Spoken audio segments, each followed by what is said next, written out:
Hello guys, welcome back to channel. ഞാൻ വന്നിട്ടുള്ള T20 world cup India നേടിക്കാനതിനെ കുറിച്ച് പറയാൻ വേണ്ടിയിട്ടുള്ള പലർക്കും നമസ്കാരം. നമുക്ക് തുടങ്ങാം ഗൈസ്. ഓക്കെ, അപ്പോൾ ഇന്ത്യക്കായിരുന്നു ഫസ്റ്റ് ബാറ്റിംഗ് കിട്ടിയിട്ടുണ്ടായിരുന്നത്. രോഹിത് ശർമ്മയൊക്കെ പടയെന്നിറങ്ങി പടയെന്ന് കയറിപ്പോയിട്ടുണ്ടായിരുന്നു. പിന്നെ നമ്മുടെ വിരാട് കോഹ്ലി നേടിയിട്ടുള്ളത് എന്ന് പറഞ്ഞാൽ 76 റണ്ണാണ് നേടിയിട്ടുള്ളത്. ഒരു വിന്നിങ് ആയിട്ടുള്ള ഒരു ഇതാണ് നേടിയിട്ടുള്ളത് എന്ന് പറയാം. അത് ആരെക്കൊണ്ടും സാധിക്കാത്തതായിരുന്നു സാധിച്ചെടുത്തിട്ടുള്ളത്. ലാസ്റ്റ് മത്സരത്തിൽ നിന്നാണ് ഈ ഒരു മത്സരം പുറത്തെടുത്തിട്ടുള്ളത്. കിങ് കോഹ്ലി അത് കില്ലാനായിട്ട് വന്നിട്ടുണ്ടായിരുന്നു ഇന്നലെ കളിച്ചതിൽ. അപ്പോൾ ഇന്നലെയൊക്കെ ഞാൻ വിചാരിച്ച് തോൽക്കും. ബൂമറയും കുൽദീപ് യാദവും പിന്നെ നമ്മുടെ ചോവർ കൊടുത്തിട്ടുണ്ടായിരുന്ന ഹർദിക് പാണ്ഡ്യക്കായിരുന്നു. ഹർദിക് പാണ്ഡ്യ ഒരു 7 റണ്ണിനായിരുന്നു ഇന്നലെ വിജയിച്ചിട്ടുള്ളത്. ഇന്ത്യ കപ്പ് നേടിയിട്ടുള്ളത്. അതെന്തായാലും ഒരു വിന്നിങ് ടൈം തന്നെയായിരുന്നു. അത് ഇത്രയും മത്സരങ്ങൾ വിജയിച്ച് വന്നിട്ട് ഒരു മത്സരം തോൽക്കുമ്പോൾ നമുക്ക് എത്രത്തോളം വിഷമം ഉണ്ടാകുമെന്നുള്ളത് നമ്മൾ ഇന്നലെ കണ്ടതാണ്.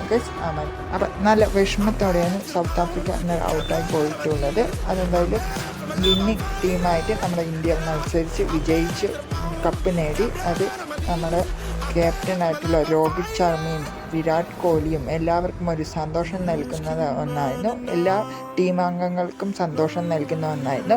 പിന്നെ നമ്മുടെ രാഹുൽ ദ്രാവിഡ് അവസാനത്തെ മത്സരവും വിജയിച്ച് കപ്പ് നേടിക്കൊടുക്കുക എന്ന് പറഞ്ഞിട്ടായിരുന്നു ഇന്നലെ ആ മത്സരം മുഴുവൻ നിന്നിട്ടുണ്ടായിരുന്നു. അത് നേടിക്കൊടുത്തിട്ടായിരുന്നു ടോട്ടൽ റണ്ണ് നേടിയിട്ടുള്ളത് എന്ന് പറഞ്ഞാൽ 176 ഇന്നലെ നേടിയിട്ടുള്ളത്.